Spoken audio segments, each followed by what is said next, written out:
Bon dia a tothom. Avui us portarem una nova telenotícia molt especial sobre els guanyadors i guanyadores del certamen literari. Nens i nenes de I3 fins a segon de batxillerat han tingut l'oportunitat de deixar volar la seva imaginació i escriure històries úniques i originals.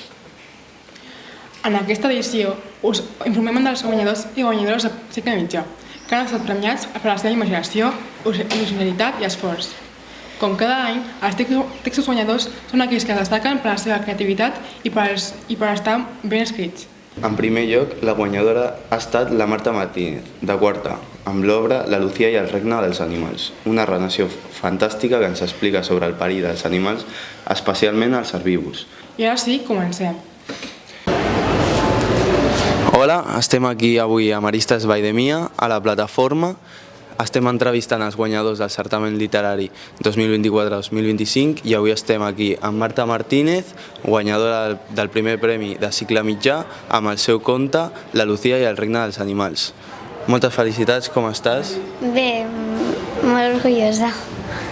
De veritat t'agraden els animals o només ha sigut per fer la història del conte? Sí, m'agraden molt els animals, especialment les òlibes i els dofins, i per això els he triat com a protagonistes. I per què vas escollir els herbívors com a animal que estaven al perill a la teva història? Doncs els vaig escollir perquè la poció estava al terra i l'herba està al terra i se'm va acudir això. Perfecte. I per últim, en què et vas inspirar per fer aquesta història? Et vas inspirar en alguna pel·lícula? Et va ajudar algú o com? No, em vaig inspirar jo sola. Moltes gràcies i moltes felicitats pel premi. Això ha sigut l'entrevista de Marta Martínez, de quarta. En segon lloc tenim l'Equi Serrà amb l'obra Els elefants perduts, que ens parla de dos elefants aventurers, protagonistes de la història, que es perden perquè després, amb molts esforços, aconsegueixen recordar el camí i retrobar-se amb la família. A continuació estem aquí amb l'Eric Serra, de quart B, i amb el guanyador del segon premi, Els elefants perduts. Per què vas triar els elefants com a primer protagonista del teu conte? Perquè vam fer un treball que teníem que fer un conte amb una acció i un animal, i el que em va tocar va ser l'elefant. Ah, doncs molt bé. T'esperaves ser el segon guanyador del premi? No, jo només pensava que podria ser finalista. Home, clar. I si no hagués sigut l'elefant, quin altre animal haguessis escollit? El lleó, perquè a mi m'agraden molt els lleons. Vale, doncs moltes gràcies, fins aquí la teva entrevista.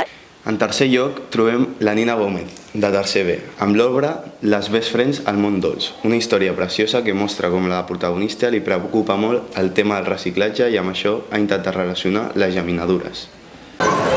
Seguidament tenim aquí a la Nina Gómez de tercer B, el tercer premi amb el nom de les best friends al món dolç.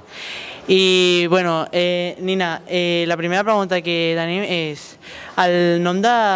O sigui, per què vas escollir el nom de Xocodolces com a el nom de Xocodolces, bàsicament?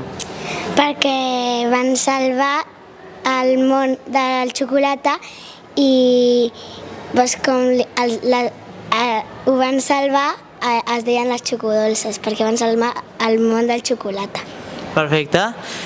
La següent pregunta. El nom de les teves amigues que has ficat en el text són les teves amigues o perquè has volgut ficar aquells noms? Perquè he volgut ficar aquells noms. Perfecte. I per acabar, tu has ficat el món de les geminadures perquè t'agrada, perquè et feia il·lusió, per què ha sigut que has volgut ficar aquest nom de geminadura? Perquè m'agrada molt el xocolata i perquè em feia il·lusió. Vale, moltíssimes gràcies, Nina, felicitats per el teu tercer premi i ja està. I fins aquí l'entrevista d'avui i ja està. Moltes gràcies per escoltar. I fins aquí la nostra telenotícia del dia d'avui. Ha estat locutat Marc Guillermo, Firdaus Barrac, Adam Ovali i Naix Vendrés. Estil directe, Maristes Valldemossa, Mataró.